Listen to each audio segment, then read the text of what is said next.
Now, in this section, we're gonna talk about chemical bonds, how different atoms can make bonds, how they can join up with different atoms, and then the types of different bonds that they can get into.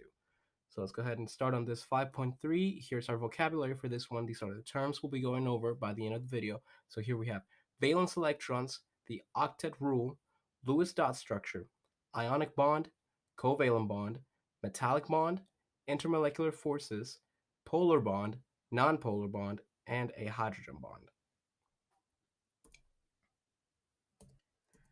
Now, as a quick little review, I know that we've been over this before, but valence electrons are those electrons that are in the outer shell of an atom.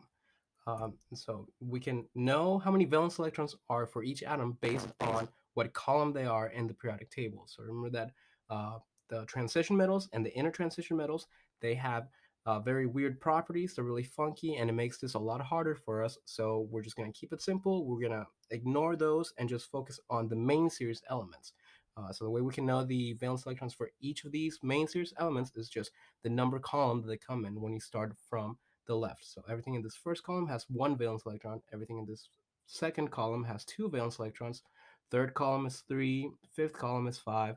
Seventh column is 7, and so on. The only exception to this one is helium in the top right. It's in the eighth column, but it will only have two valence electrons because helium only has two protons and can only have two electrons. Now, in nature, a lot of these elements that we see, they're always part of something else. They're always in a compound of some sort because when our elements, the way that we know them on the periodic table, in their ground state, they have unfilled outer orbitals. And this actually makes those electrons very reactive. They want to do something, they want to get somewhere. And so that's not very good for keeping a pure sample of an element. The exception to that are the noble gases, all the way on the right side of the periodic table.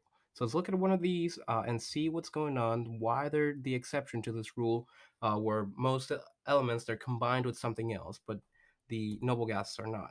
So if we look at a diagram of neon, we only have two energy levels, and we want to focus on the outer one. This is where the valence electrons are. So let's go ahead and count them. So if I start from the top, that's my first one. The one next to it is 2. So we'll just go around the ring, naming these 3, 4, sorry, counting these, not naming them. 5, 6, and then 7 and 8.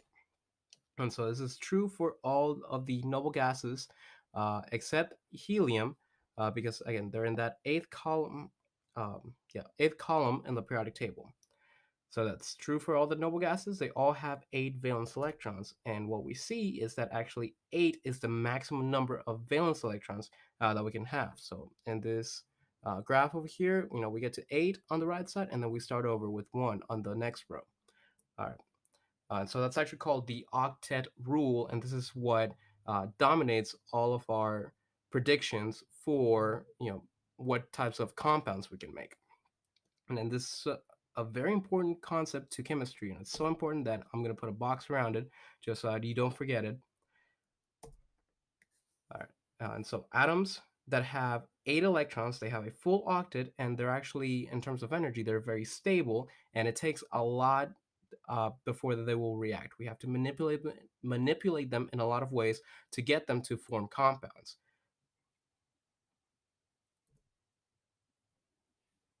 Now that we are talking about compounds, we need to first start with how to write them so we can make sense of them later. So what we need to know for now is that to make a compound, atoms will react, and when they do that, they're either trading or sharing their valence electrons. And the way that we can keep track of these valence electrons and know where they go, know where they are at all times, is that we use what is called the Lewis dot structures. So this is named after Dr. Gilbert Lewis, who was a research chemist from the early 1900s. And as impressive as all his work in chemistry was, his Lewis dot structures are actually really easy to use because all they tell us is basically the valence electrons being put around a chemical symbol. So let's actually build one now so we can see what they're all about and what they show us and how we can use them. All right, so now when you are building your Lewis structures, you just need to follow 3 easy steps to get it right. So let's do this example for carbon. The first thing we need to know for carbon is its element symbol. So for carbon, very simply, it's just C. So we'll just write a nice C to start our Lewis dot structure. What's next is that we need to know how many valence electrons carbon has. So if you check it on the periodic table, carbon, it is number 6 on the periodic table, but it is in the fourth column of the periodic table when we ignore the transition metals. So now carbon will have 4 valence electrons, and I'm going to be abbreviating valence electrons as just VE to make it a little bit easier. So don't get confused by that. All right, but now all right, step 2, we know that carbon has 4 valence electrons, and all that's left is step 3. We just need to fill in the valence electrons around the symbol using dots for our electrons.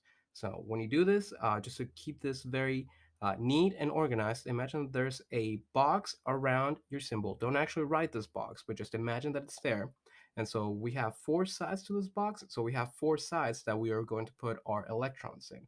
And we'll just go in order, start with 1 on each side before you start to double up. So in this carbon, we have 4 valence electrons, and we'll put them around the C on the top, sides, and bottom of the chemical symbol. And so this is what our final uh, Lewis dot structure for carbon will look like without the box in the center. All right. So again, very important is that start with single electrons on each side before you start to double up, and this will make it easier to predict what atoms will fit together, kind of like puzzle pieces. All right, and so if here is a table that you can use as a reference to see all the different elements, and this is just really elements 1 through 20. We're just sticking with the simple ones for this. So again, we're skipping over the transition metals. Those are difficult. So it's two ways that you can do this. You can either memorize how to build your own Lewis structures just from knowing where they are on the periodic table, or you can actually memorize the Lewis structures for each of these 20 elements. So whichever one you think is easier, I think you should go for it.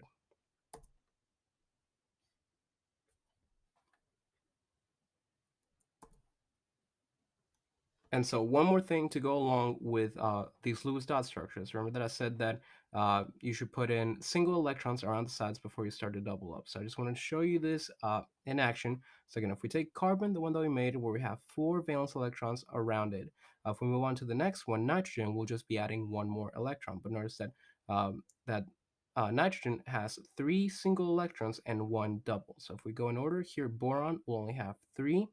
Move on to the next one. Carbon will have 4. And again, this good takes care of the 4 single sides. And then nitrogen is when we finally start to double up on the Lewis dot structure. And we can go one more and actually use our Lewis dot structures to build chemical bonds. All right, so let's go ahead and use an example to see how this would work out. So let's take just a very simple molecule of water, good old H2O. So when we are drawing our chemical bonds for our Lewis structures, we need a Lewis structure for every single atom in that molecule. So if we're looking here at H2O, we know it will have 2 hydrogen atoms. Each of them will have 1 valence electron, and then I will also need 1 oxygen atom, this one with 6 valence electrons. So now these are my pieces that I am working with. I need to somehow connect them all together so I don't have any single electrons left over.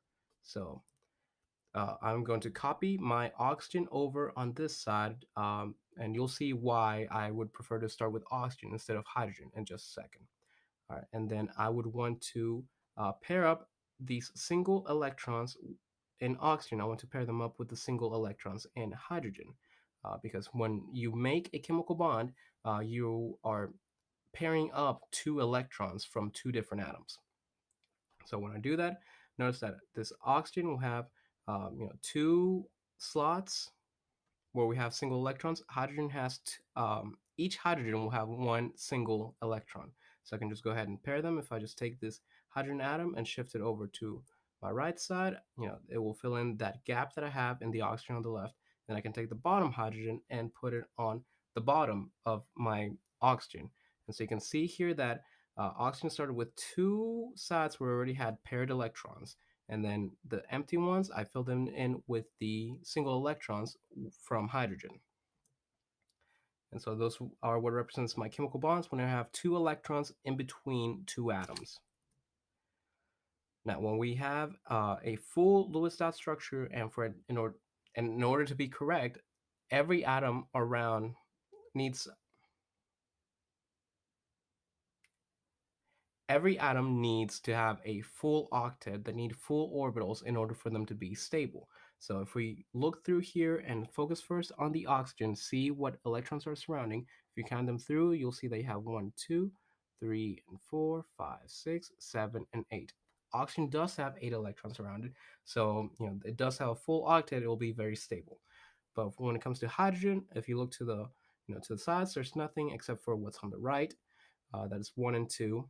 And same thing for this hydrogen only gets one and two. And this is actually an exception. Hydrogen will only need two electrons because it doesn't have enough protons to hold on to eight electrons. It only needs two to have a full octet. All right, so this actually brings up this whole list of elements that are a little bit of an exception because most atoms they can form at least two, three, sometimes even four bonds. But for these elements, hydrogen and the halogens, so basically fluorine, chlorine, bromine, and iodine here on the seventh column, they can only form one bond. And the reason for that is that they will only have one free electron they can create bonds with. And so when we actually start building our Lewis dot structures and you start to get a little bit of practice, you'll see that some atoms already have paired electrons that they can't use for bonding.